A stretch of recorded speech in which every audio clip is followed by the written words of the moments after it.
Thank you, Presiding Officer. To ask the Scottish Government what its response is to reports that local government directors of finance have written to the Finance Secretary regarding an unprecedented £1 billion budget gap, and of COSLA stating that the current spending plans will lead to job losses.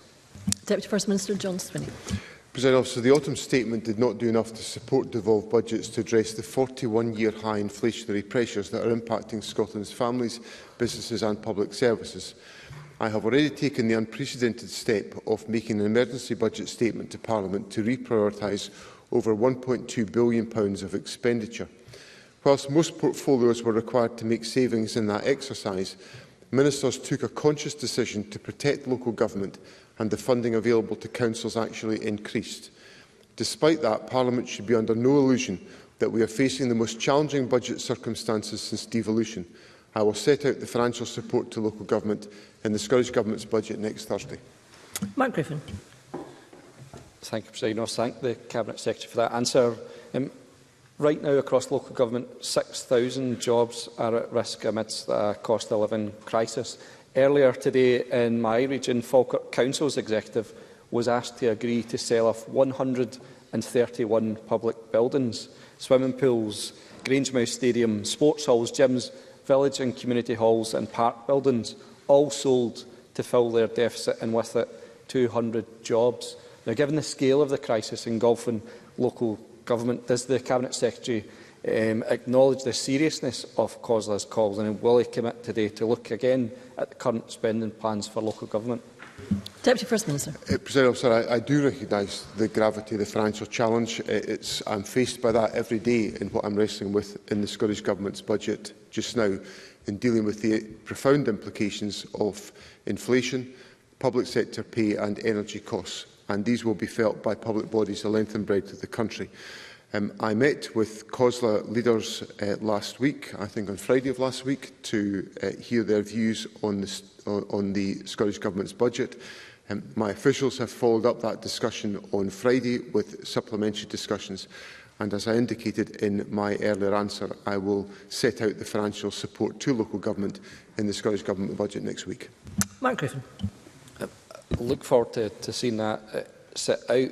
But, Presiding Officer, this isn't politicians that are flagging this financial black hole. It's directors of finance who are saying that they are £1 billion short. It's an SNP COSLA president who's told us that the Scottish Government spending plans, as they stand, will see council services either significantly reduced, cut or stopped altogether.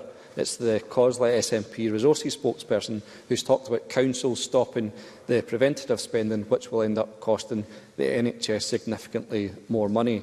The directors of finance have asked that the shackles of ring fencing are removed. Will the Cabinet Secretary agree to this and ensure that local government have the fullest flexibility to cope with this cost of living crisis? Deputy First Minister. As Mr Griffin will know from the steps I took in 2007 when I set my first budget out to Parliament, that I took decisive action to reduce ring fencing back in 2007. And I acknowledge that ring fencing has come back into a number of different areas, but that's largely to assure government, and actually Parliament as well, that expenditure decided in Parliament is being deployed by local authorities on particular policy priorities, no more so than on the challenges that we face in relation to social care, where the Government is allocating substantial additional revenue, but we see delayed discharges at their highest level within our hospitals today, which is about the issues within the social care system. So there are tough issues to be wrestled with here.